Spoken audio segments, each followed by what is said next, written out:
ہم ڈیوائیڈڈ ہیں، ہماری ہوا اکھڑ گئی ہے، ہمارے اندر کانفیڈنس نہیں رہ گیا، ہمارے اندر یونٹی نہیں ہے، تو ہم بالکل مسکنت اور ذلت کا شکار ہو گئے۔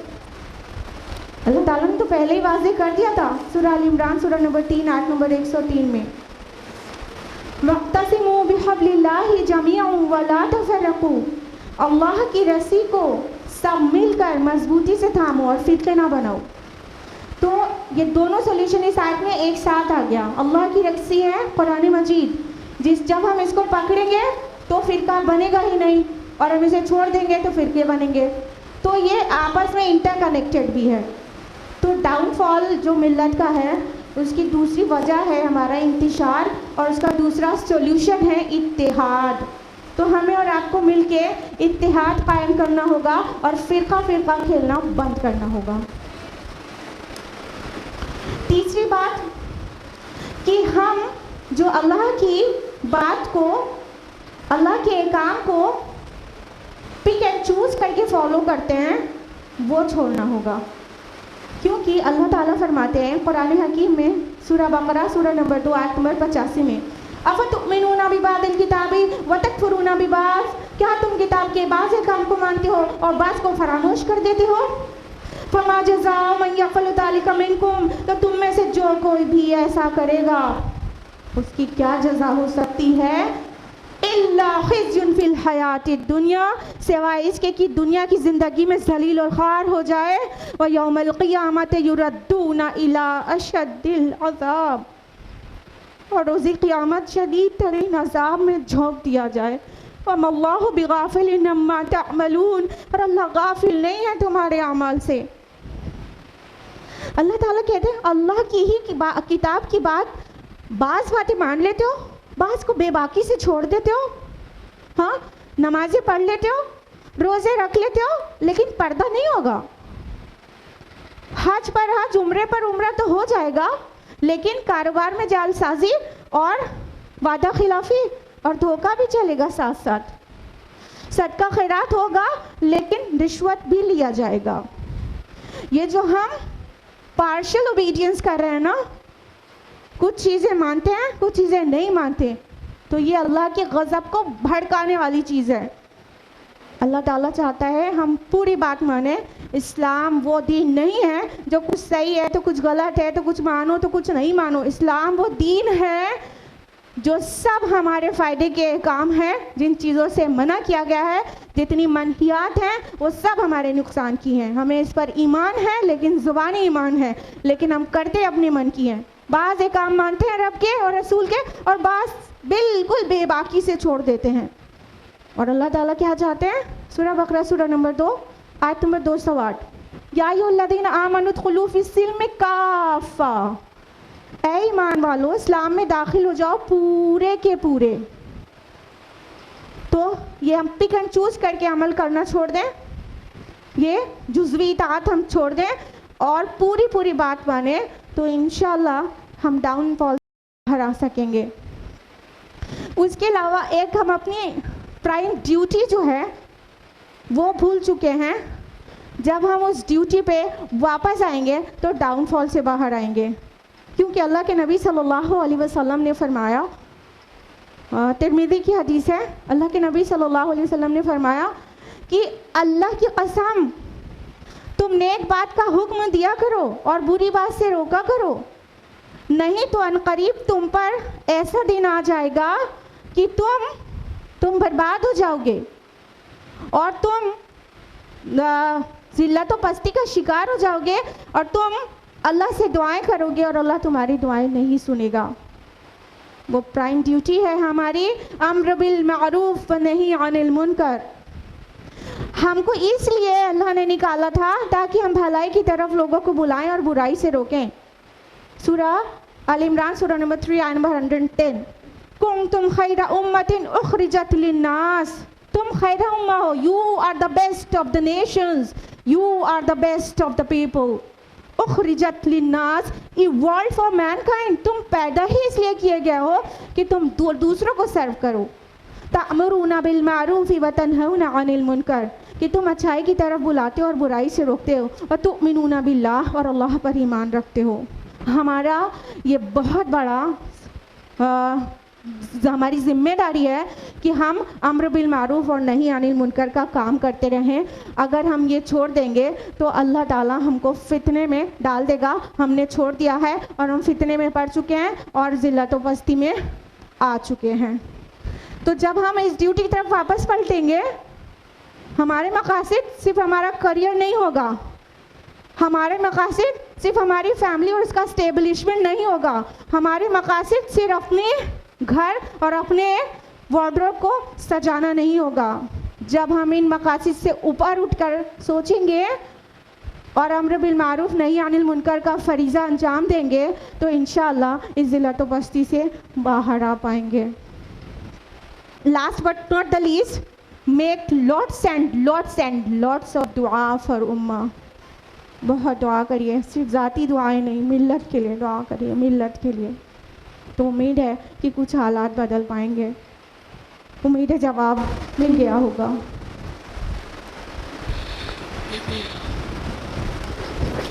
بہت ضروری تھا کہ ہم کو پتہ چلے کہ واقعی ہم کیا کر سکتے ہیں آج کی سچویشن کے اکارڈنگ۔ جزاک اللہ خیر۔ ابھی جو سوالات آپ کے سامنے رکھے گئے وہ آن لائن تھے، اور اب ہم آف لائن سوال یعنی آپ کا سوال لینے جا رہے ہیں۔ سسٹر ریحانہ بیگم جو کہ ہاؤس وائف ہیں، سلام کرتی ہیں۔ السلام علیکم ورحمۃ اللہ وبرکاتہ میم۔ میرا سوال ہے کہ آج کل میرے بیٹے شادی کے بعد صرف اپنی وائف کی ہی سنتے ہیں، چاہے وائف ان کو غلط کام کا ہی حکم کریں، اور ماں جو انہیں پال پوس کر بڑا کرتی ہے ان کا انہیں کچھ خیال نہیں رہتا، یہاں تک کہ الگ رہنے کی نوبت آ جاتی ہے۔ میری سمجھ میں یہ نہیں آتا کہ شادی کے بعد بیوی اتنی امپورٹنٹ کیوں ہو جاتی ہے کہ باقی رشتوں کی کوئی اہمیت ہی نہیں رہتی، صرف ہم اور میری بیوی، ماں کی کوئی عزت ہی نہیں رہتی۔ بہت درد میں ڈوبا ہوا سوال ہے۔ بہن کا سوال ہے کہ بیٹے شادی کے بعد ماں کا خیال نہیں رکھتے اور بیوی ہی سب کچھ ہو جاتی ہے، اور کیا ماں کی کوئی ویلیو نہیں رہ جاتی نکاح کے بعد؟ کیا ماں کے کچھ حقوق نہیں رہ جاتے؟ ایسا کیوں ہے؟ اگر آپ برا نہ مانیں میری پیاری بہن، تو ہم ایک بات کہنا چاہ رہے ہیں، اور وہ یہ ہے، پلیز برا نہ مانیے گا، جو اصولی بات ہے وہ کہنے جا رہے ہیں۔ ایسا شاید اس لیے ہو کہ آپ کے صاحبزادے کو آپ نے بچپن سے قرآن کی تعلیم نہیں دی۔ اگر قرآن اس کے اندر کھپایا ہوتا تو اسے پتہ ہوتا کہ اللہ تعالیٰ والدین کے بارے میں کیا کہتے ہیں۔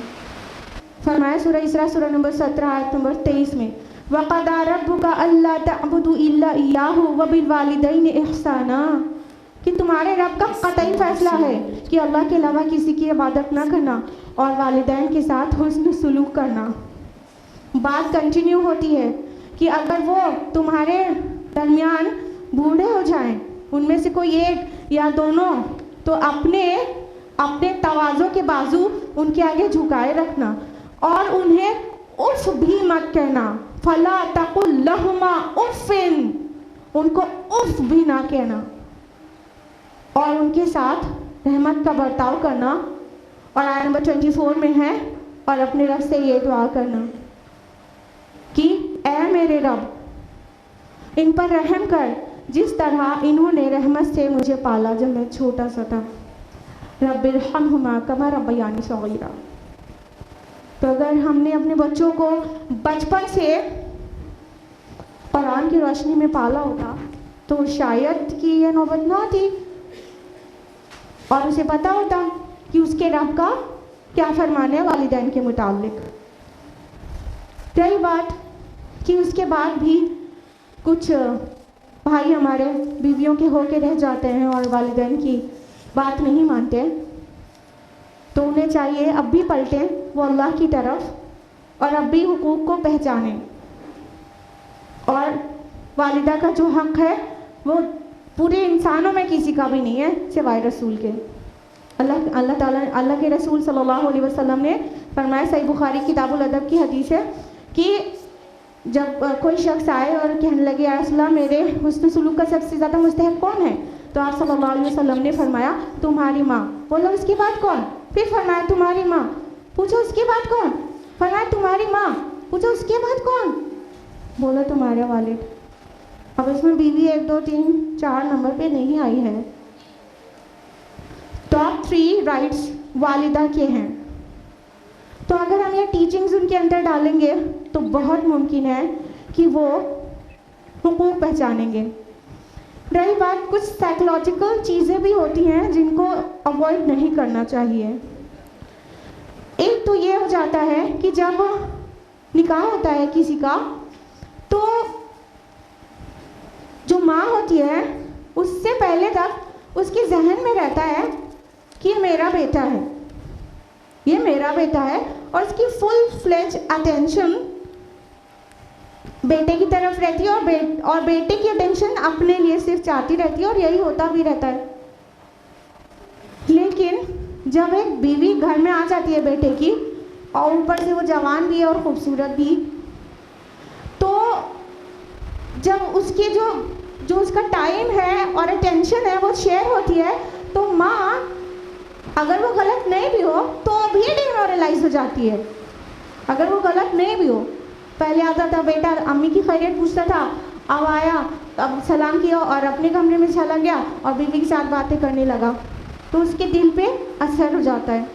تو وہ چاہتی ہے کہ میں پہلے اٹینشن کا مرکز تھی اور اب یہ کون آ گیا, جس کی وجہ سے وہ سم ٹائمز بہو کے ساتھ کچھ وہی دلی حالات کا صحیح نہ ہونے کی وجہ سے اندر کا جو موسم خراب ہو جاتا ہے, اس کی وجہ سے اس کی ظاہری عمل میں کئی گڑبڑیاں پیدا ہو جاتی ہیں, جس کی وجہ سے نئی آئی بہو وہ سوچنے لگتی ہے میرے ساتھ ایسا کریے تو میں کیوں پیچھے رہوں, کیونکہ وہ جو آئی ہے نا وہ بھی یہ دیکھ کے نہیں لائی گئی ہے, پلیز معاف کریے گا اسپیسیفک نہیں بول رہے, جنرل بول رہے ہیں, وہ بھی یہ دیکھ کر نہیں لائی گئی تھی کہ اس کے اندر دین ہے کہ نہیں.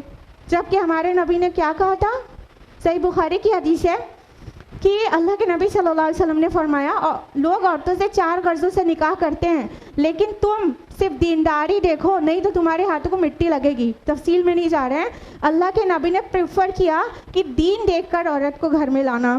لیکن جب ہم نے لڑکے کے لیے بہو دیکھی تھی, معاف کریے گا, تو ہم تو پوری ماڈل ہاں وہ بہت خوبصورت حسین ہو اور اس کی پتلی کمر ہو اور اس کے لمبے بال ہوں, اور جب وہ ولیمے میں شو پیس بنا کے معاف کریے گا بیٹھائی جائے تو سارے لوگ دیکھتے رہ جائیں. تو ہم تو ایک ماڈل لانا چاہتے تھے, دینداری اس کے اندر تھی نہیں, اس کی ماں نے بھی اس کو دینداری نہیں سکھائی تھی. تو وہ جب گھر آتی ہے تو نازک لوگوں کے تو بہت سارے نخرے بھی ہوتے ہیں بھائی, وہ اپنے نخرے دکھاتی ہے تو گھر کا پورا ٹیمپریچر بڑھ جاتا ہے. تو ایکچولی سارا فساد دینداری کی کمی سے ہو رہا ہے ایوری ویئر. تو ایکچولی ایسا نہیں ہوتا کہ وہ ماں کو دیکھتا ہی نہیں ہے, سم ٹائمز ہم تھوڑا سا اوور فیل کر لیتے ہیں, اس لیے کچھ ایسا کام کر دیتے ہیں جو بہو کو پسند نہیں آتا. پھر بہو بیٹے سے بتاتی ہے کہ امی نے ایسا کیا, آپ کی امی نے ایسا کیا, تو پھر وہ روزانہ کی شکایتیں مل کے سوچنے لگتے ہیں ماں تو میرے مخالف ہے, میری بیوی کو برداشت ہی نہیں کر پا رہی ہے. تو اس طرح سے گھر میں کلاشز ہوتے ہیں اور سکون چلا جاتا ہے. اس کا ایک ہی سولوشن بتائیں گے, اللہ واسطے دینداری اختیار کریں. بیٹا ہے اس کو دین سکھائیں, بیٹی ہے اس کو دین سکھائیں. بیٹا دیندار ہوگا تو بہو آئے گی تو اسے پتہ رہے گا والدین کے حقوق اور زیادہ ہیں, بیوی کی بھی اپنی جگہ ہے, لیکن اسے سب کا صحیح جگہ پتہ ہوگی, وہ بیلنس کرنے میں کامیاب رہے گا. اور ہم دینداری دیکھ کر لڑکی لے کے آئیں گے تو وہ بھی حقوق کو پہچانتی ہوگی اور کبھی آڑے نہیں آئے گی شوہر کے کہ تم امی کے پاس کیوں بیٹھے تھے اتنی دیر تک, وہ یہ نہیں کہے گی کبھی بھی نا. تو سارا مسئلہ جو ہے یہ دینداری کی کمی کی وجہ سے ہو رہا ہے, اور وہ واپس صحیح بھی ہے اسی طرح سے ہوگا کہ گھروں میں دینداری پیدا کی جائے تو مسائل یہ چاہے وہ ڈومیسٹک ہوں چاہے سوشل ہوں ان مسائل کا حل ہو پائے گا. آپ کو میری کوئی بات بری لگی ہو تو ہم بہت معذرت چاہتے ہیں, امید ہے آپ کو جواب مل گیا ہوگا. جزاک اللہ خیر.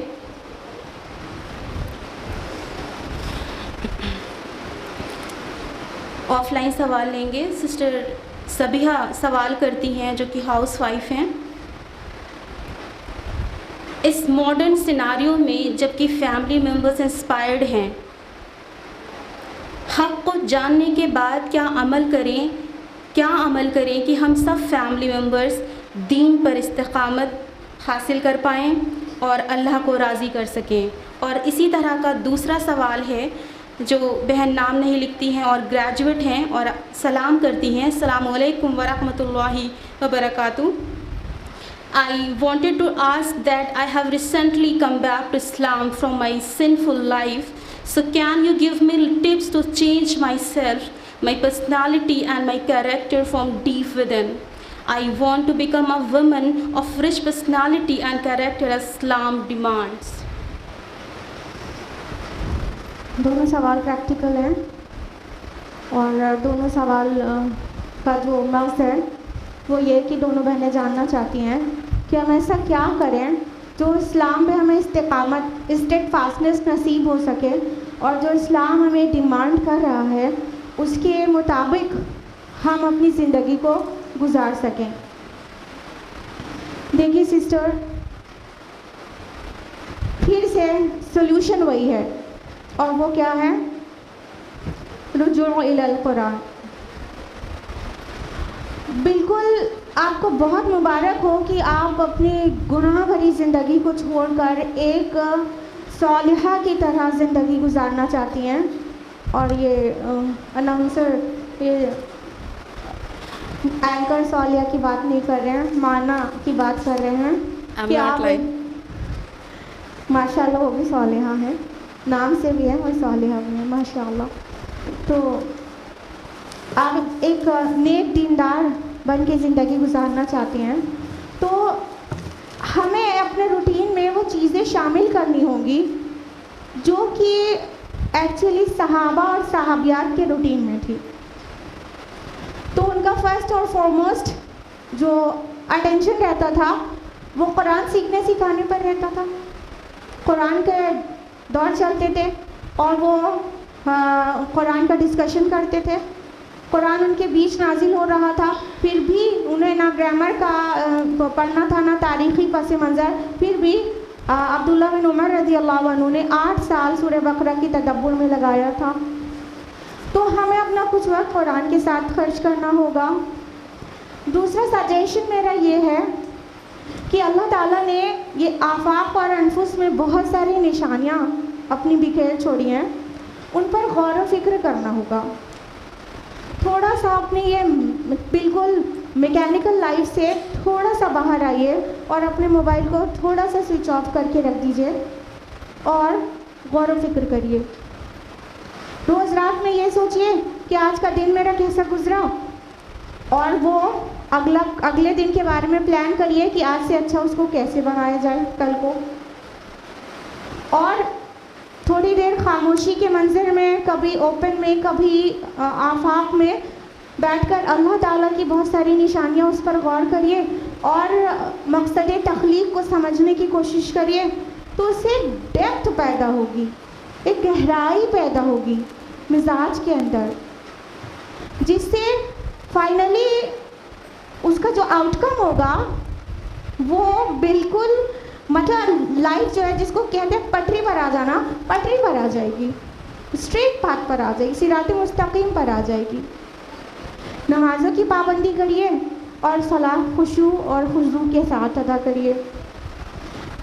نبی صلی اللہ علیہ وسلم کی اذکار مسنونہ کی پابندی کریے اور پورے احساس و شعور کے ساتھ ان اذکار کو پڑھیے. صبح شام کے اذکار ہو گئے اور دن بھر میں رسول اللہ صلی اللہ علیہ وسلم کے جو بھی مسنون اعمال تھے اس کو اس وے میں کرنا، نبوی طریقے پر، سنت کے طریقے پر اس وے میں کرنا. تو ایک کنیکشن بنے گا نبی سے.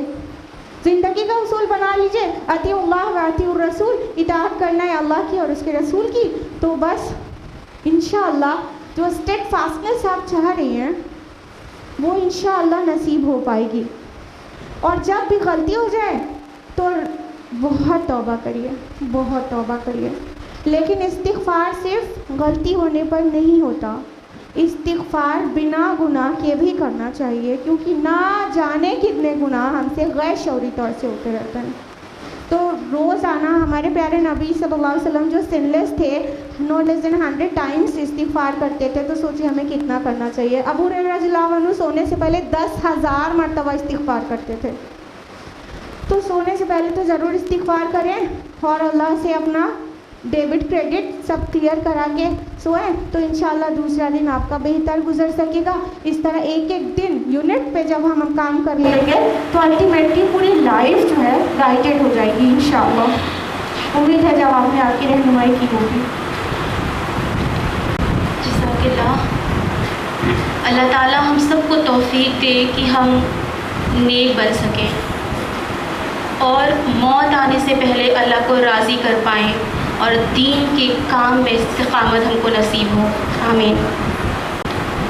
اگلا کویشچن آن لائن ہے۔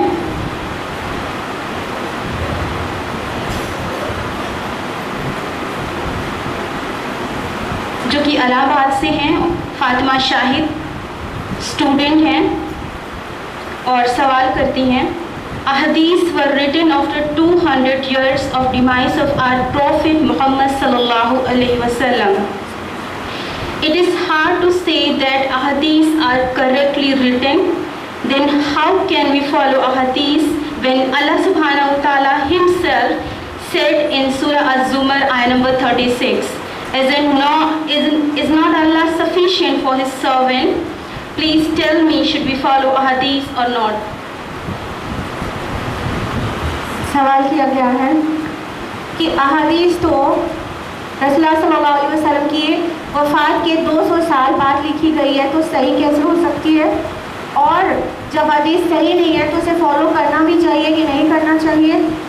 اور اللہ تعالیٰ قرآن میں فرماتے ہیں سورہ الزمر میں کہ کیا اللہ تعالیٰ آپ کے لیے، اپنے بندے کے لیے کافی نہیں ہے؟ تو حدیث کو فالو کرنا چاہیے یا نہیں کرنا چاہیے؟ سوال یہ ہے۔ یہ جو فتنہ انکار حدیث ہے نا، یہ اتنی تیزی سے پھیل رہا ہے کہ یہ ملت کے بچوں کے اندر بھی آ چکا ہے بہت زیادہ۔ اب آپ دھیان سے سمجھیں، سب سے پہلی بات کیا کہی گئی کہ حدیث تو 200 سال کے بعد نبی صلی اللہ علیہ وسلم کے وفات کی لکھی گئی ہے، تو یہیں سے بات غلط ہو جاتی ہے۔ This is all together falsehood. I'm telling you کہ حدیث رسول اللہ صلی اللہ علیہ وسلم کی حیات میں بھی لکھی جاتی تھی۔ بخاری مسلم کی متفقون علیہ روایت ہے، ابو ہریرہ رضی اللہ عنہ فرماتے ہیں کہ فتح مکہ کے بعد رسول اللہ صلی اللہ علیہ وسلم نے خطبہ دیا اور کھڑے ہوئے خطبہ دیا تو یمن کا ایک شخص اٹھا اور وہ بولا، جس کا نام تھا ابو شاہ، وہ اٹھ کر بولنے لگا کہ یا رسول اللہ، جو بات ابھی آپ نے خطبے میں کہی ہے یہ ہمیں لکھوا کے دے دیجیے۔ تو نبی صلی اللہ علیہ وسلم نے صحابہ سے کہا کہ ان کو لکھ کر دے دیا جائے۔ کیا پتہ چلا؟ نبی صلی اللہ علیہ وسلم کی حیات میں بھی احادیث لکھی جاتی تھی۔ Another proof, ابو داؤد کی حدیث ہے، مسند احمد میں بھی ہے کہ عبداللہ ابن عمر رضی اللہ عنہ رسول اللہ صلی اللہ علیہ وسلم کی ہر بات لکھتے تھے، ہر بات لکھتے تھے۔ تو قریش نے ان سے کہا کہ ابن عمر، نبی کی ہر بات نہ لکھا کر، نبی صلی اللہ علیہ وسلم کبھی خوشی میں کبھی غصے میں ہر بات مت لکھا کر، مطلب پتہ نہیں اندر کی کیفیت کیا بول رہے ہیں اور تم لکھ رہے ہو، ریکارڈ ہو جائے۔ تو ابن عمر رضی اللہ عنہ نے حدیث کو رائٹ کرنا اسٹاپ کر دیا، لیکن نبی صلی اللہ علیہ وسلم سے بتایا، یا رسول اللہ، مجھ سے یہ کہا گیا ہے کہ میں آپ کی ہر بات نہ لکھا کروں۔ تو جانتے ہیں نبی صلی اللہ علیہ وسلم نے کیا فرمایا؟ اکتب، لکھ، اللہ کی قسم محمد کی زبان سے حق کے سوا کچھ جاری نہیں ہوتا۔ اللہ کے نبی صلی اللہ علیہ وسلم نے اپنے کمپینین کو بتا دیا کہ لکھو تو حدیث لکھو اور ہر بات لکھو. میں وہ پرسنالٹی نہیں ہوں کہ غصے کی حالت میں کچھ بھی بولتا چلا جاؤں گا تو وہ بات لکھی نہیں جا سکتی. جب بھی نبی صلی اللہ علیہ وسلم کی زبان ہلتی تو حق کے لیے، حق کے علاوہ آپ کی زبان سے کچھ نہیں جاری ہوتا. اس کے علاوہ ایک حدیث ہے ترمذی میں جس سے یہ پتہ چلتا ہے صحابہ احادیث رائٹ کرتے تھے اور ایک دوسرے سے کراس چیک کراتے تھے کہ دیکھو میں نے نبی صلی اللہ علیہ وسلم کا تمام جو قول ہے یا فعل ہے یا تقریر ہے اس کو صحیح لکھا ہے، تم نے بھی وہی لکھا ہے، ہم نے بھی وہی لکھا ہے، کراس چیک کر کے اس کو ریکٹیفائی کرتے تھے. کیا پتہ چلا؟ حدیث آپ صلی اللہ علیہ وسلم کی حیات مبارکہ میں لکھی جاتی تھی 200 سال کے بعد. یہ جو شیخین ہیں نا بخاری مسلم، امام بخاری اور امام مسلم، یہ محدثین ہیں، یہ 260 سال کے بعد آئے، وہ الگ بات ہے، ان کا کلیکشن آف حدیث ہے. لیکن یہ بات بالکل جھوٹی ہے کہ حدیث 200 سال کے بعد لکھی گئی ہے. رسول اللہ صلی اللہ علیہ وسلم کی حیات میں حدیث لکھی جاتی تھی. کچھ حدیث آئے دونوں کیسے بھی ملے گی جو کہ یہ کہہ کر پائے جائے کہ اللہ کے نبی نے حدیث لکھنے سے منع کیا. تو آپ کو پتہ ہے ابتدائی دور میں جب قرآن نازل ہو رہا تھا تب نبی صلی اللہ علیہ وسلم نے حدیث لکھنے سے منع کیا تھا کہ ابھی ان کو اتنا شعور نہیں ہے کہ قرآن اور حدیث کے ٹیکسٹ کو مکس نہ کر دیں، تو منع کر دیا تھا. جب سب میچور انف ہو گئے تو اجازت دے دی. تو جو احادیث نہ لکھنے منع کرنے والی حدیث پائی جاتی ہے وہ حدیث شروعاتی دور کی ہے، اور جو لکھے جانے والی پائی جاتی ہے وہ بعد کے دور کی ہے. آپ لوگ نے پہلے منع کیا تھا لیکن جب سب سمجھدار ہو گئے تھے تو الاؤ کر دیا تھا. تو یہ بات تو بالکل جھوٹی ہو گئی کہ حدیث 200 سال کے بعد لکھی گئی ہے. پوائنٹ نمبر 2، اس میں کلیم ہے کہ کیا اللہ اپنے بندے کے لیے کافی نہیں ہے؟ اینڈ آیا ہیز بین کوٹڈ فرام سورہ زمر، سورہ نمبر 39 آیت 36، اور یہ بالکل آؤٹ آف کانٹیکسٹ ہے. پوری آیت یہ ہے سورہ زمر سورہ نمبر 39 آیت نمبر 36، جس میں اللہ تعالیٰ کہتے ہیں کہ الیس باللہ، کیا اللہ تعالیٰ کافی نہیں ہے اپنے بندے کے لیے؟ بکافٍ عبدہ، الیس باللہ بکافٍ عبدہ، کیا اللہ کافی نہیں ہے اپنے بندے کے لیے؟ بات آگے کنٹینیو ہوتی ہے اور آگے جا کے مطلب اس کے فوراً بعد آیت کنٹینیو ہوتی ہے کہ اور یہ آپ کو اللہ کے علاوہ جو ہے اس سے ڈراتے ہیں. یہ آیت کا مفہوم یہ ہے اور اس کا پورا کانٹیکسٹ یہ ہے کہ کفار اور مشرکین رسول اللہ صلی اللہ علیہ وسلم کے پاس آتے تھے اور دھمکیاں دیتے تھے کہ تم ہمارے بتوں کو برا کہہ رہے ہو، تم ہمارے آئیڈلس کو، ہمارے معبودوں کو برا کہہ رہے ہو، اور تم پر ان کا کوئی عذاب، کوئی پنشمنٹ آ جائے گا، تم برباد ہو جاؤ گے. تو اللہ تعالیٰ نے فرمایا کہ یہ اس سے ڈرا رہے ہیں تم کو. اے نبی، یہ نبی سے ایڈریس کیا گیا، اے نبی آپ کو اس چیز سے ڈرا رہے ہیں کہ اللہ کے علاوہ جن کی یہ عبادت کرتے ہیں ان سے ڈرا رہے ہیں. کیا اللہ کافی نہیں آپ کی حفاظت کے لیے؟ یہ شرک کو کے ربط میں آیت ہے جو کہ آدھی پیش کر دی گئی تو یہ آؤٹ آف کانٹیکسٹ ہو گئی. ایسے تو قرآن میں کوئی بھی نکال کے کہہ سکتا ہے کہ قرآن میں لکھا ہے نماز کے قریب مت جاؤ. ہاں ملے گا قرآن میں سورہ نساء سورہ نمبر 4 آیت نمبر 43 میں نماز کے قریب مت جاؤ جب نشے کی عادت میں ہو. یہ ایسا ہی ہے کہ کوئی کہے قرآن میں تو یہ مینشن ہے کہ مسیح ابن مریم خدا ہے. ہاں ملے گا، مسیح ابن مریم خدا ہے، کیا قرآن میں لکھا ہوا ہے، آؤٹ آف کانٹیکسٹ. ہاں مل جائے گا آپ کو، لیکن کیا ملے گا؟ لقد کفر الذین قالوا ان اللہ هو المسیح ابن مریم، یقیناً کفر کیا ان لوگوں نے جس نے کہا مسیح ابن مریم خدا ہے. پوری بات یہ ہے. کہاں پہ ہے؟ سورہ مائدہ سورہ نمبر 5 آیت نمبر 17. یہ ایسا ہی ہے جیسے کوئی کہے گا کہ اور خدا 3 میں کا تیسرا ہے، اور قرآن میں لکھا ہوا ہے خدا 3 میں کا تیسرا ہے، ٹرینیٹی کو ثابت کر دے گا قرآن سے. لیکن جب قرآن اٹھا کے پوری آیت پڑھیں گے تو ملے گا کہ وہاں پر اللہ تعالیٰ فرماتے ہیں لَقَدْ كَفَرَ الَّذِينَ قَالُوا إِنَّ اللَّهَ ثَالِثُ ثَلَاثَةٍ، یقیناً کفر کیا ان لوگوں نے جنہوں نے کہا خدا 3 میں کا تیسرا ہے. آؤٹ آف کانٹیکٹ بات کو پیش کرنے سے بات کچھ کی کچھ ہو جاتی ہے.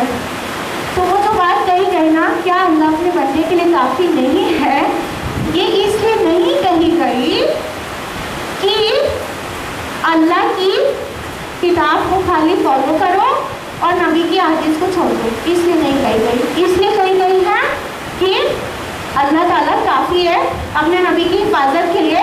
وہ جن معبودان باطل سے ڈرا رہے ہیں ان سے حفاظت کے لیے کافی ہے. دوسری بات، کون مسلمان ایسا پھر نیا انکار حدیث مسلمس میں آئے، باہر سے ایلین نہیں ہے، یہ مسلمانوں میں سے ہی ہے لوگ. کون مسلمان ایسا ہے جو اپنے کو مسلمان ہونا کلیئر بھی کرے اور حدیث کو فالو کیے بغیر وہ اسلام پہ عمل کرے؟ کوئی ہو تو بتائے. نماز آپ پڑھ کے دکھا دیں، آپ صلاۃ پڑھ کے دکھا دیں بنا حدیث پڑھے تو ہم جانیں. قرآن مجید میں اقیموا الصلاۃ تو بہت بار ہے، صلاۃ قائم کرو، لیکن کب قائم کرنا ہے، کتنی رکعتیں ہونی ہیں، کہ ایک رکعت میں کتنے سجود ہیں، 2 ہیں، 4 ہیں، 18 ہیں، یہ آپ کو قرآن سے کبھی بھی نہیں پتہ چلے گا. کہیں پر بھی صلاۃ کا طریقہ مینشن ہی نہیں ہے. وضو کی آیت ہے، وضو کا طریقہ مینشن ہی نہیں ہے. زکوٰۃ کی آیت ہے، لیکن زکوٰۃ میں نصاب کیا ہوگا، کس کے اوپر پیبل ہوگی، کون ریسیپینٹس ہوں گے، کون پے کرنے والے ہوں گے، کچھ بھی آپ کو کتاب سے نہیں پتہ چلے گا. اسلام کے نہ جانے کتنے کام ایسے ہیں جو خالی قرآن کو پکڑ لیں اور نبی کی حدیث کو چھوڑ دیں تو کبھی بھی اسلام فالو نہیں کر سکتے. لہذا حدیث پر عمل کرنا بہت ضروری ہے. اور جو ہمارے نبی کی حدیث ہے نا وہ دنیا کے کسی بھی انسان سے زیادہ اہمیت کے ساتھ پریزرو کی گئی ہے الحمدللہ. کسی بھی انسان کی ٹیچنگ اتنی چھان پھٹک کے پریزرو نہیں کی گئی ہے جتنی ہمارے نبی کی ٹیچنگ کو پریزرو کیا گیا ہے. باقاعدہ حدیث ٹیکنالوجی ہوتی ہے اور اس کو پوری طرح سے حدیث کو ایک ایک چیز سے دیکھ لیا جاتا ہے کہ وہ ویک ہے یا صحیح ہے. تو اس طرح ریٹنگ ہوتی ہے اس کی. لہٰذا اپنے بچوں کو بچائیں فتنہ انکار حدیث سے، نہیں تو ان کا ایمان داؤں پر لگ جائے گا. امید ہے جواب مل گیا ہوگا. جزاک اللہ خیر، بہت انفارمیٹیو تھا. اب آئیے اگلا سوال لیتے ہیں جو کہ آن لائن ہے. سسٹر سواتی ٹھاکر ہیں گریدی جھارکھنڈ سے، اور یہ گورنمنٹ جاب میں ہے، انہوں نے MBA کیا ہے. یہ کہتی ہیں مائی question is Islam prefer cousins marriage rather than outside, but according to genetics, it's not good for coming generation. Sometimes baby born with a disease or sometimes without hand likewise. Kindly clarify. سوال کیا گیا ہے کہ اسلام cousins کے ساتھ نکاح کو prefer کرتا ہے، لیکن فرسٹ کزن سے نکاح کرنے سے کئی جینیٹیکل پرابلم ہو جاتی ہے اور کبھی کبھی بچے ہینڈی کیپ پیدا ہو جاتے ہیں. تو ایسے کیوں ہے، یعنی اسلام نے اسے پرمٹ کیوں کیا ہے؟ دین آپ کے سوال کا جو سب سے پہلا پورشن ہے کہ اسلام پریفرز کزنس میرجز، وہ صحیح نہیں ہے. بلکہ صحیح یہ ہے کہ اسلام permitted, Islam has given permission, Islam allowed cousin marriages.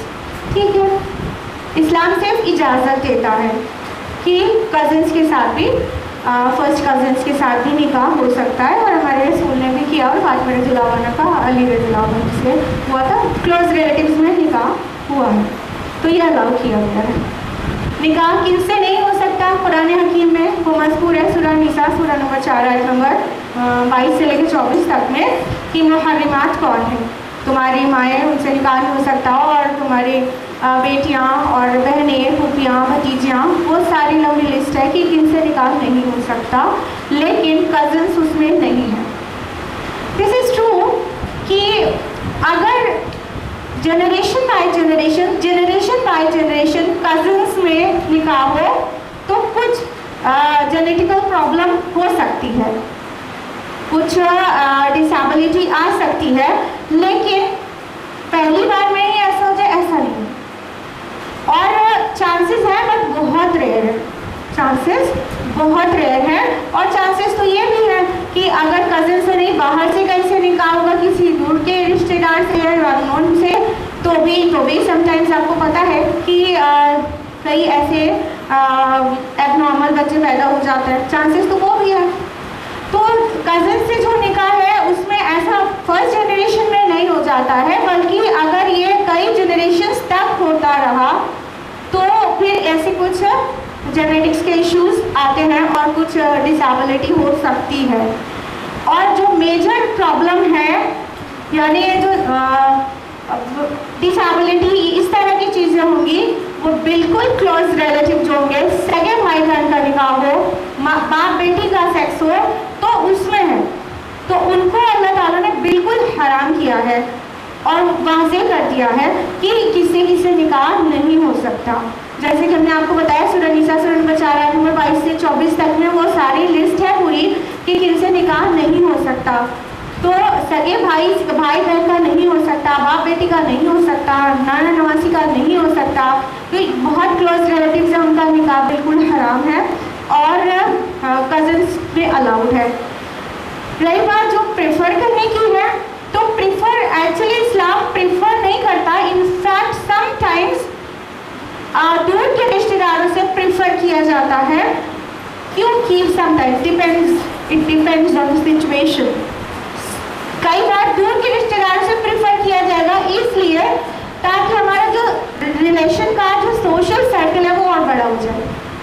جب رشتے داری میں کریں تو آلریڈی رشتے دار تھے، لیکن باہر کرتے ہیں ایک رشتہ اور جڑ جاتا ہے نا، تو اس سے سوشل سرکل جو ہے وائڈر ہوتا ہے۔ تو انفیکٹ سم ٹائمز یہ پریفرڈ ہوتا ہے کہ ہم باہر سے کریں، لیکن الاؤڈ ہے کہ کزن سے بھی کریں، اور یہ بات پروون نہیں ہے کہ فرسٹ کزن سے نکاح ہونے پہ ڈسیبلٹی ہو ہی جائے گی، یا بہت ہائی چانسز ہے، بہت ریئر چانسز ہیں، جو کہ نارمل میں بھی ہے، کسی دور والے کے ساتھ بھی کرنے کے بعد وہ چانسز ہیں۔ امید ہے جواب آپ کو مل گیا ہوگا۔ سوال موقع کے لحاظ سے ہے کہ محرم میں کون کیے جانے والے کام کون سے جائز اور کون سے ناجائز ہیں۔ دیکھیے، محرم کے متعلق اس کی فضیلت پتہ ہونا چاہیے ہم کو۔ یہ اشہر الحرام میں سے ایک مہینہ ہے، اور یعنی یہ حرام مہینہ، اس میں جنگ و جدال، لڑائی جھگڑا اور یہ ساری چیزیں نہیں کرنا چاہیے، اس کی تعظیم کرنا چاہیے۔ اس کے علاوہ اللہ کے نبی صلی اللہ علیہ وسلم کی حدیث ہے کہ محرم کا جو روزہ ہے فرض روزوں کے بعد سب سے اہم روزہ ہے، اور بخاری کی حدیث ہے کہ رسول اللہ صلی اللہ علیہ وسلم جب مدینہ آئے تو دیکھا وہاں پر یہود عاشورہ کا روزہ رکھتے ہیں، یعنی محرم کی 10 تاریخ کا۔ تو آپ صلی اللہ علیہ وسلم نے وجہ جانی تو یہودیوں نے بتایا کہ کیونکہ اس دن محرم کی 10 تاریخ کو موسیٰ علیہ السلام اور بنی اسرائیل کو نجات ملی تھی فرعون سے، تو اس خوشی میں ہم روزہ رکھتے ہیں۔ تو رسول اللہ صلی اللہ علیہ وسلم نے فرمایا کہ ہم تو موسیٰ کے زیادہ قریبی ہیں، تو ہم بھی روزہ رکھیں گے۔ تو آپ صلی اللہ علیہ وسلم نے حکم دیا کہ ہم لوگ عاشورہ کا روزہ رکھیں گے، لیکن اگر میں زندہ رہا تو اس پہ ایک دن اور بڑھا لوں گا، یعنی اگر عاشورہ کا روزہ رکھنا ہے تو 9 تاریخ کا روزہ بھی رکھ لیں، ٹھیک ہے؟ تو ایک نہیں دو، یہ ان کی مخالفت کے لیے۔ تو عاشورہ کا روزہ، 9 محرم کا روزہ رکھنا چاہیے۔ ایک حدیث میں کہیں یہ بھی ملتا ہے کہ 9 10 نہ صحیح تو 10 11 روزہ رکھنا چاہیے۔ تو اس کی ایک یہ فضیلت ہے۔ تو یہ تو مطلب فضیلت کی بات ہے، تو یہ کرنے والی چیز ہے، جائز نہیں، مستحب چیز ہے، لیکن I do know there are many things, کیا کچھ اور ہوتا ہے۔ اس کے علاوہ جتنی چیزیں ہوتی ہیں وہ سب بدعت ہے، جلوس نکالنا، نوحہ خوانی کرنا، ماتم کرنا اور کھچڑے کی دیگ چڑھانا، ملیدات، شربات اور نہ جانے کیا کیا، اور بہت سارے علم نکالنا اور شور شرابہ کرنا، یہ ساری چیزیں بدعت ہیں اور اللہ کے نبی صلی اللہ علیہ وسلم نے واضح کہا ہے، جو کہ صحیح مسلم اور سنن نسائی کی حدیث ہے، کل محدثۃ بدعہ، دین میں ہر نئی بات بدعت ہے، وکل بدعۃ ضلالہ، اور ہر بدعت گمراہی ہے، وکل ضلالۃ فی النار، اور ہر گمراہی کا ٹھکانہ جہنم ہے۔ تو اس محرم میں ادر دین فاسٹنگ اور اسے شہر الحرام ماننے کے علاوہ اور جتنی چیزیں ہیں جو ہم نے مینشن کی، یہ ساری بدعات ہیں جو کہ جائز نہیں ہیں، اور بدعت کرنے والے کا ٹھکانہ جہنم ہے۔ تو یہ چیزیں ہیں محرم میں، اب آپ دھیان دیجیے کہ کیا کرنا ہے آپ کو اور کیا نہیں کرنا ہے۔ امید ہے جواب مل گیا ہوگا۔ آن لائن سوال ہے، ڈائٹیشین سسٹر راشدہ صدیقی ادریسی سوال کرتی ہیں، Why do women always suffer after talaq, while talaq authorities have only been given to men? Why not put some strict rule regulation for men about maintenance of women after talaq?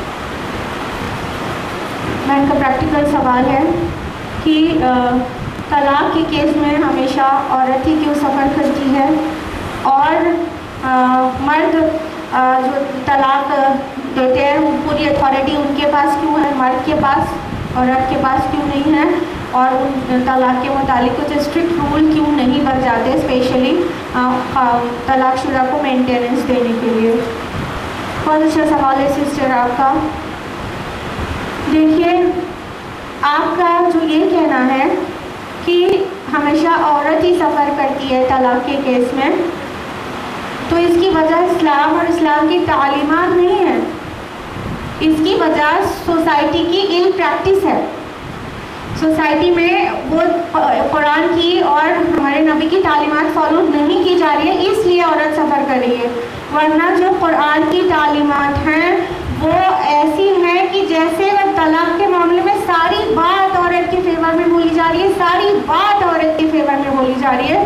کس حد تک ہم آپ کو brief میں بتاتے ہیں، detail میں جاننے کے لیے آپ میری ویڈیو دیکھیے گا، ٹرپل طلاق حقیقت و پروپیگنڈا، جو کہ میرے چینل افنا شمس چینل پر اپلوڈیڈ ہے، بہت بریف میں بتائیں گے۔ دیکھیے، عورت کے لیے طلاق سے پہلے ان کی جو زندگی گزارنا ہے، نہیں بھی پسند ہے عورت تو بھی اللہ تعالیٰ کا حکم ہے اس کے ساتھ حسن کے ساتھ گزارا کرو۔ سورہ نساء سورہ نمبر 4 آیت نمبر 19 میں، وَعَاشِرُوهُنَّ بِالْمَعْرُوفِ، اور ان کے ساتھ تم اچھی طرح سے زندگی بسر کرو، فَإِن كَرِهْتُمُوهُنَّ، چاہے وہ تمہیں پسند نہ ہو تو بھی، کالی کلوٹیاں تو بھی، زبان کی خراب ہو تو بھی، تم ان کے ساتھ اچھی طرح گزارا کرو، یہ کہا گیا عورت کے لیے۔ اور اس کے بعد یہ کہا گیا کہ عورت کی فطری کمزوریوں کو نظر انداز کرو۔ وہ والی حدیث آپ سب نے سن رکھی ہوگی، صحیح مسلم کی ہے، کہ عورت پسلی سے بنی ہے اور پسلی کا جو نیچے والا حصہ ہوتا ہے سب سے ٹیڑھا ہوتا ہے، تو عورت کے ساتھ بہت لچیلا برتاؤ رکھو، اس کے ساتھ زبردستی کرو گے تو ٹوٹ جائے گی، یعنی طلاق ہو جائے گا، پھر تم لوگ الگ الگ ہو جاؤ گے۔ تو عورت کے ساتھ اچھا برتاؤ کرو اور اس کی فطری کمزوریوں کو نظر انداز کرو۔ اس کے علاوہ اگر نکاح میں کچھ اختلاف پیدا ہونا شروع ہو گیا ہے تو اسٹیپ نمبر 1 یہ دیا گیا ہے قرآن میں کہ پہلے انہیں سمجھاؤ۔ سورہ نساء سورہ نمبر 4 آیت نمبر 34 میں فرمایا کہ اگر تم ان میں کچھ نشوز دیکھو تو انہیں واضح نصیحت کرو۔ پھر اگلا اسٹیپ دیا گیا کہ انہیں سیم آیا میں کہ انہیں بستر میں الگ کرو، یعنی اگر ایک عورت سمجھانے سے باز نہیں آئی تو بستر میں جب ہسبینڈ الگ کر لے گا اپنا بستر تو وہ اگر غیرت والی ہوگی تو بس اس کے تو جینے مرنے کی بات ہو جائے گی، وہ سدھر جائے گی۔ ہاں، لیکن کچھ لوگ ہوتے ہیں جن کو کہتے ہیں کہ لاتوں کے بھوت باتوں سے نہیں مانتے، ان کے لیے اگلا اسٹیپ کہا گیا کہ پھر انہیں ہلکی سی مار بھی مار سکتے ہو، یہ کہا گیا۔ پھر بھی جب وہ بالکل نبھا نہیں ہو پا رہا ہے، نہیں رہ پا رہے ہو آپس میں ایک دوسرے کے ساتھ، تو اگلا اسٹیپ بتایا گیا سورہ نساء سورہ نمبر 4 آیت نمبر 33 میں کہ ایک آربیٹریٹر عورت کی طرف سے بیٹھاؤ اور ایک آربیٹریٹر ایک حکم مرد کی طرف سے بیٹھاؤ, یہ دونوں مل کے فیصلہ کرا دیں, سیٹل کرا دیں معاملہ. جب آربیٹریٹر سے ابھی حل نہیں ہوا اور طلاق کی ہی نوبت آ جائے تو کہا گیا کہ ایک بار میں ایک طلاق ہو تاکہ عدت کی اندر رجوع کی گنجائش باقی رہے, اور 3 طلاق کو ایک ساتھ دینے کے لیے بالکل منع کیا گیا ہے, گناہ ہے. ایک بار میں ایک طلاق دیا جائے گا تو پھر جو عدت باقی اس کی رہے گی 3 menstrual periods, تو اس میں کیا ہوگا کہ اس کو ایک پوری گنجائش رہے گی کہ وہ دونوں آپس میں رجوع کر لے. اور اللہ تعالیٰ نے تاکیدی حکم دیا سورہ طلاق سورہ نمبر 65 آیت نمبر 1 میں کہ جو عدہ پیریڈ میں عورت کو گھر سے نہ تم نکالو نہ وہ خود نکلے, یعنی شوہر کے گھر میں رہے تاکہ اس کا حسن اس کی ادائیں اسے خود بھا جائے تو واپس رجوع کر لے اور ان کا نکاح باقی رہے. اور نکاح کے لیے باؤنڈ کیا گیا کہ مینسٹرل پیریڈ میں نہ دو, کیونکہ ایام حیض میں عورت کے موڈ میں کچھ ڈسٹربنسز رہتے ہیں, تو اس پیریڈ میں طلاق دینے کے لیے منع کیا گیا. ہر چیز عورت کے فیور میں بولی جاتی رہی ہے اور ہر چیز عورت کے حساب سے آرڈرز آئے. پھر اس کے بعد اگر عورت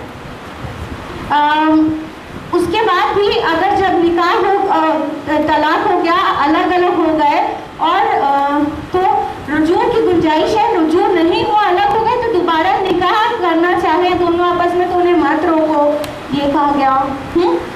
اور جب الگ ہی الگ ہو گئے اور وہ آپس میں جب چھوڑ رہے ہیں تو اللہ تعالیٰ نے تاکید کیا مردوں کو, عورت کے لیے تاکید کیا مردوں کو, جو مذکور ہے سورہ بقرہ سورہ نمبر 2 آیت نمبر 229 اور آیت نمبر 231 میں. فرمایا اللہ تعالیٰ نے کہ اور ان کے ساتھ ان کو اگر رجوع کرنا ہے, رکھنا ہے تو بھلے طریقے سے رکھو, اور اگر چھوڑنا ہے تو بھلے طریقے سے, معروف طریقے سے چھوڑو. کہنے کا مطلب رجوع کرنے کا مقصد یہ نہ ہو کہ تانے دے کے, اور چھوڑ دینے کا مقصد جب الگ ہونے کا کے بعد کام یہ نہ ہو کہ 1000 الزام لگا کے چھوڑا جائے. معروف طریقے سے, معروف طریقے سے, کوئی الزام کے بغیر. یہی وجہ ہے کہ صحابہ کے دور میں کسی طلاق شدہ کی دوبارہ نکاح ہونا کچھ بھی مشکل نہیں رہتا تھا, کیونکہ اتنے سارے بہتان لگا کے نہیں چھوڑا جاتا تھا, آرام سے دوبارہ نکاح ہو جاتا تھا.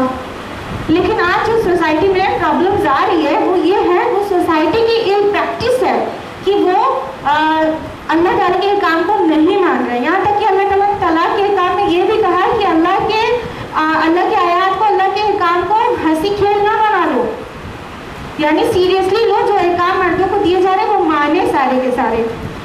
پھر اگر آپ کا مینٹیننس کا اسپیشلی سوال ہے تو مینٹیننس کے لیے عدہ پیریڈ میں مینٹیننس مرد کی ذمہ داری ہے, اور اگر وہ پریگننٹ یا تو بچے کو دودھ پلا رہی ہے تو پورے جب تک وہ دودھ پلائے گی تو مینٹیننس شوہر کی جو طلاق جس سے ہوا ہے بچے کا والد, پورا جب تک ماں دودھ پلائے گی تب تک مینٹیننس اس کے شوہر کی ہی ذمہ داری رہے گی جس سے طلاق ہو گیا ہے, بچے کے والد کی.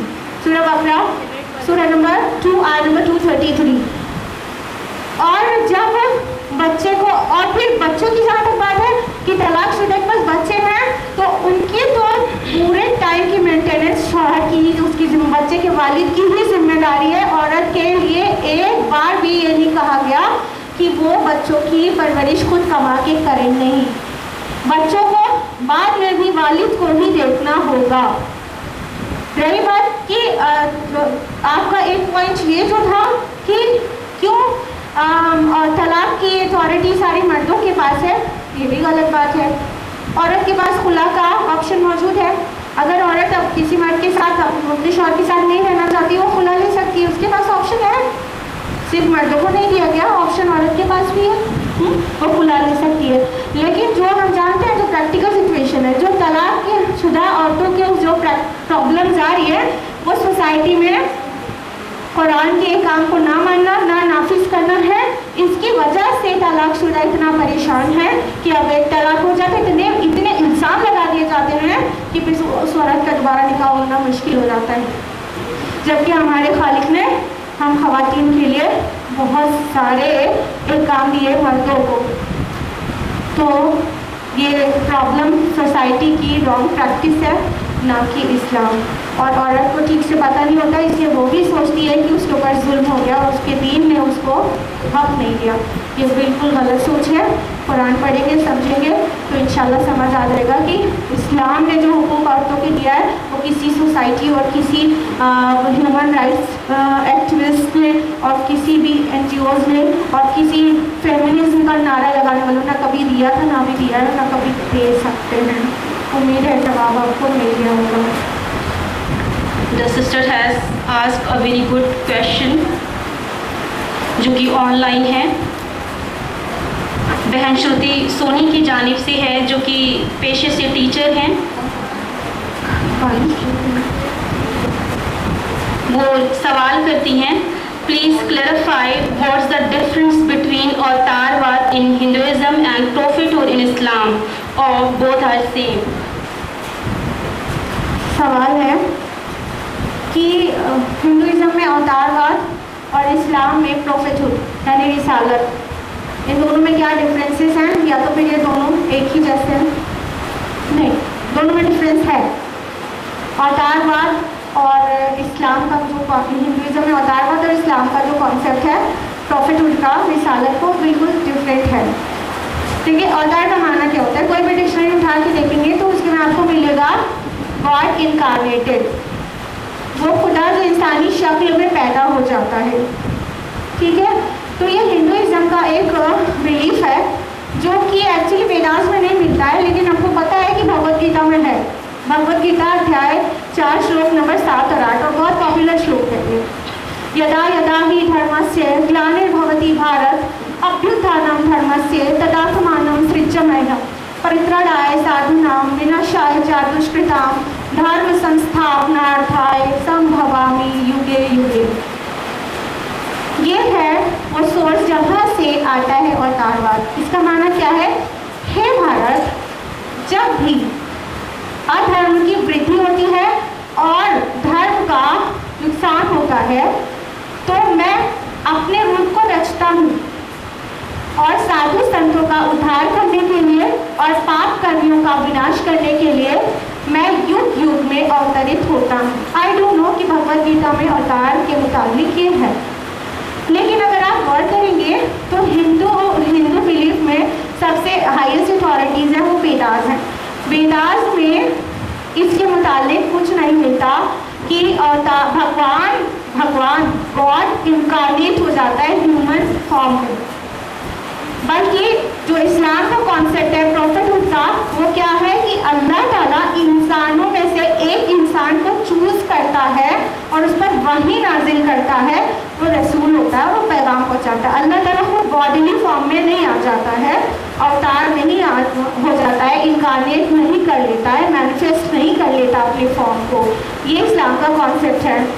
لیکن آپ دیکھیں کہ ویداس میں یہ کانسیپٹ کہیں اوتارواد کا آپ کو نہیں ملے گا, بلکہ وید کا اور اپنشد کا جو کانسیپٹ ہے وہ بہت سملر ہے اسلامک کانسیپٹ سے. اگر آپ پڑھیں یجوروید ادھیائے 32 شلوک نمبر 3 اور شویتا شواتر اپنشد ادھیائے 4 شلوک نمبر 9, تو اس میں ہے ناتسیہ پرتیماستی, اس بھگوان کی کوئی پرتیما, کوئی تصویر, کوئی امیج نہیں ہو کہ وہ فارم نہیں لیتا.